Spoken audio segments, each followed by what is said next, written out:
Dear student, myself Jitendra Verma, assistant professor government college Kota. जैसा कि आपको पता है कि कोरोना की बीमारी फैली हुई है।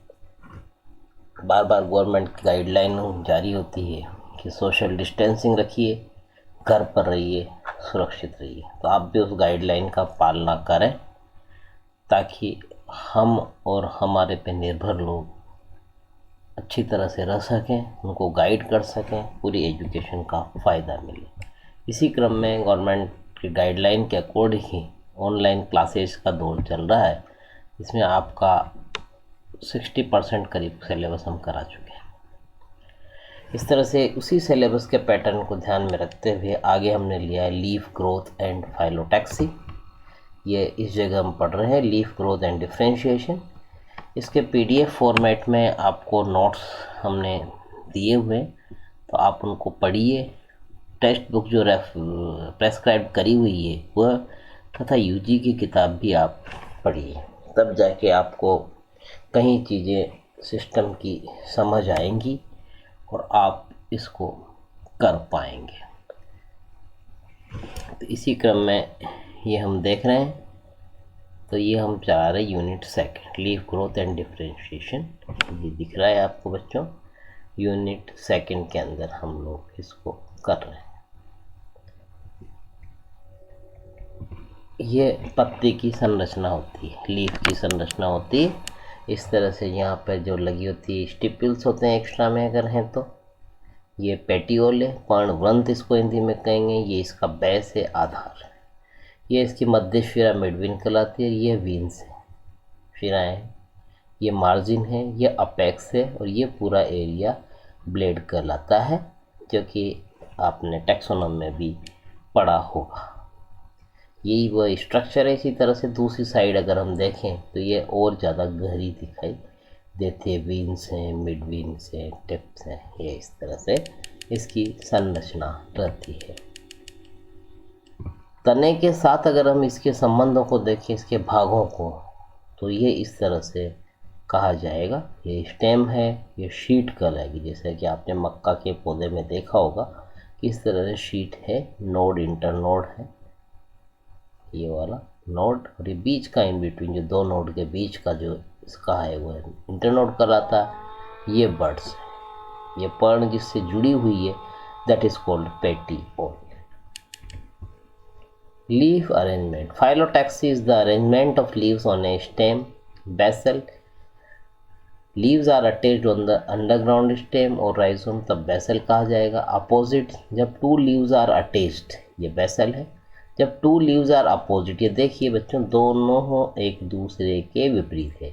Two leaves are attached to opposite, two leaves attached at each node borne on the opposite side of stem. Stem की अपोजिट साइड पे अगर ये अटैच है तो ये अपोजिट। अल्टरनेट जैसा कि आप जानते हैं एकांतर, एक के बाद एक। Two leaf attach at each internode, एक लीफ इस इंटरनोड पर है और दूसरी इस पर है, तो इसको हम कहते हैं अल्टरनेट, एक के बाद एक। वर्ल्ड मीन्स चक्र। 3 और मोर लीव्स ऑन ईच नोड, इस नोड पर हर एक पर 3 या उससे ज़्यादा अगर पत्तियां हैं अटैच, 2 हो गई तो अपोजिट रह जाएगी बच्चों, और अगर 3 हो गई, 1 2 से ज़्यादा, तो इस वाले केस में ये वॉर्ल या चक्र कहलाती है। यही डायग्राम इसमें दिखा रखा है। अल्टरनेट है, अपोजिट है, अपोजिट डेकुसेट है, टर्मिनेंट है, वर्ल्ड है।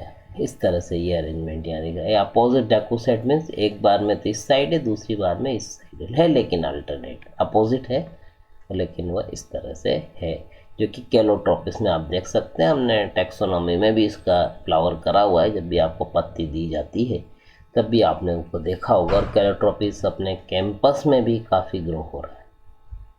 तो इस तरह से ये देख सकते हैं, नेचर से कोरिलेट करें तो वो आसानी से समझ आएगी। इसी तरह से इसको इसमें भी डायग्राम में दिखा रखा है, और ऐसे हम इसको दिखाते हैं। ये अल्टरनेट, ये इस तरह से, ये अपोजिट इधर, और ये इस साइड, ये वॉल्ड, ये स्पाइरल। ये इस तरह से इसको दिखाने का तरीका है। Phyllotaxy. Phyllotaxy is the arrangement of leaves on a stem. It is specific to each species. Most angiosperm have one leaf per node, with leaves arranged in a spiral. The angles between leaf is the 137.5 degree and likely minimize shedding on the lower leaves. ये इस तरह से पत्ती की संरचना है जैसा कि हमने एनाटॉमी में हम पढ़ते हैं। और ये एपिडर्मिस है, अपर वाली अपर और लोअर वाली लोअर एपिडर्मिस कहलाएगी। ये इस तरह से मध्य शिरा है जिसके अंदर ये वास्कुलर बंडल्स आपको दिखाई दे रहे हैं। ये मेसोफिल सेल्स है। मेसोफिल सेल्स में आप देखा होगा डॉट डॉट ये क्लोरोप्लास्ट है। क्लोरोप्लास्ट का मुख्य कार्य फोटोसिंथेसिस करना है, तो इस वाली साइड ज़्यादा होती है, लाइट भी इधर ही ज़्यादा आएगी, तो ये फोटोसिंथेसिस करके फूड बनेगा। देन फिर इनकी सहायता से ये अदर पार्ट्स में जाता है। तो लीफ जो है बहुत इम्पोर्टेंट कार्य ऑर्गन है, न सिर्फ एनाटॉमी के हिसाब से बल्कि फिजियोलॉजी के हिसाब से ही। पूरे प्लांट की सीधे शब्दों में कहें तो निर्भरता इसी में ही है। या इसकी संरचना ऐसे है भी दिखा सकते हैं। ये गार्ड सेल्स है जो कि गैस का एक आदान प्रदान करेगी, जैसे कि आपने ट्रांसपिरेशन में भी पढ़ा है। ट्रांसपिरेशन इज़ नेसेसरी इविल, ये भी आपने पढ़ा होगा।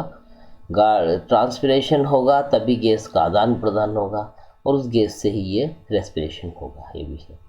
ये अपर एपिडर्मिस दिखा रहे हैं, ये पैलिसेड सेल्स, ये स्पंजी मेसोफिल, ये वीन्स दिखा रहे हैं वास्कुलर बंडल्स, ये लोअर एपिडर्मिस। इस तरह से ये इसकी लीफ का क्रॉस सेक्शन है। ये पिन्नेट, क्विक पिन्नेट, ये नेचुरल पिन्नेट, पामेट, हाथ के शेप में अरेंज हुए हैं। ये ट्राइफोलिएट है। ये इस तरह से लीफ के अलग अलग अरेंजमेंट है। ये शेप है, शेप के बेसिस पे भी आप देख सकते हैं एक्यूट, लीनियर, जैसा कि टैक्सोनॉमी में पढ़ते हैं, लैंसियोलेट, ओबिक, ओब्लोंग, ओवेल। ये इस तरह से अलग अलग नाम इसको दे रखे हैं। ये ओवेट, अंडाकार जैसा आकार, उसी तरह का इसमें नाम दिया गया। ये अरेंजमेंट जो कि हमने भी पढ़ा भी था फाइलोटैक्सी का। ये alternate spiral opposite wall. It is the mode of the arrangement of the mature leaf on the stem and its branches. Reason it is avoid shading of one another so that every leaf gets full light. 3 types की है, opposite wall and leaf mosaic. यह पत्ती की ऐसी संरचना, diagram आपने earlier भी देखा गया, वही चीज़ हम यहाँ इसको बता रहे हैं। लीफ एंड लीव्स के पार्ट्स, ये bearing on leaves on the stem. Stem में अलग अलग जगह भी जब ये होती है तो इस तरह कोलाइन अरेंजमेंट है। खजूर में आपने देखा होगा ये कोलाइन एंड रेमल अरेंजमेंट है। ये रेडिकल अरेंजमेंट है प्याज वगैरह में। ये अलग अलग प्रकार की फाइलोटैक्सी है। ये अल्टरनेट कहलाती है, वो हाफ कहलाएगी, हाफ अल्टरनेट फाइलोटैक्सी, 1/3 फाइलोटैक्सी है। ये 2-5 है, इस तरह से 2 और ये 5। ये अपोजिट, सुपरइम्पोज्ड, डेकोसेट एंड वॉल्ड, इस तरह से ये अलग अलग प्रकार की फाइलोटैक्सी है। Leaf is an organ of limited growth arising laterally from the superficial tissues of the shoot apex and usually dorsiventral. Bearing of leaf, alternate term इसके लिए हम काम में लेते हैं कोलाइन और रेमल। कोलाइन का मतलब है leaf which borne on the main stem only, and कोलाइन and रेमल the leaves which are borne by the main axis, main stem as well as the lateral branches. Radical, the leaves which arise from a reduced underground stems. Phyllotaxy is the arrangement of the leaves on the stem. ये इस तरह की alternate term है। The formation of a leaf requires a field of cells from which a leaf can form. The original native tissue is the generated in specialised organ, the shoot, apical, meristem, जैसा कि हमने पहले पढ़ा है। The SAM is characterised by the population of cells which maintain a relatively high rate of cell proliferation. Some of the daughter cells generate remain within the SAM to produce yet more cells, that is function as stem cells or initials, whereas the sum of the daughter cells on the flank and base of the SAM becomes incorporated into the leaf and stem tissues respectively. This balance of cell production in the SAM and the rate of cell losses through incorporation of the cells into leaves and stem dictate the size of SAM. Any image of the SAM must therefore be viewed as a snapshot in the development time, reflecting the reality in which the cells generally progress from the core of the SAM towards the edge, dividing as they go to generate a field of cells in which morphogenesis and differentiation can occur. Some recent research has focused on this dynamic aspect of the SAM using the novel method of imaging and data analysis. The growth of the SAM is controlled by the opposing functions of the two gene pathway, a positively acting pathway which promotes meristem growth based on the homeodomain transcription factor WUSHEL, and a negatively acting pathway which suppresses the meristem growth that is based on a series of clevetazine products.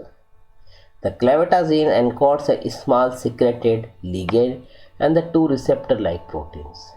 The two pathways interact so that WUS-based pathway promotes activity of the negatively acting pathway, and the negatively acting CLV pathway suppresses activity of the positively acting WS pathway.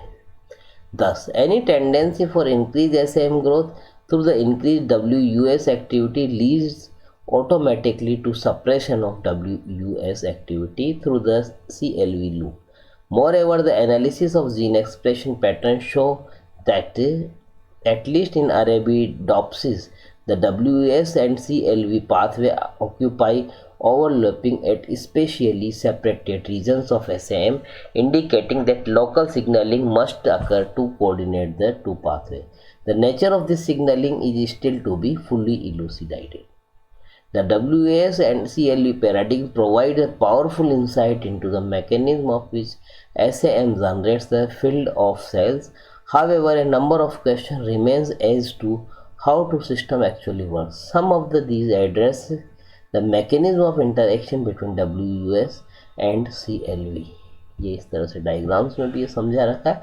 The interaction of possibly negatively acting pathway control the meristem growth, and WUS based pathway promote the meristem growth, and the same time promote the activity of the negatively acting CLV based pathway. The CLV based pathway acts to suppress the meristem growth through the inhibition of positively acting WUS based pathway, and possibly through the direct influence of the meristem growth plus और minus से बच्चों ये बता रखा है.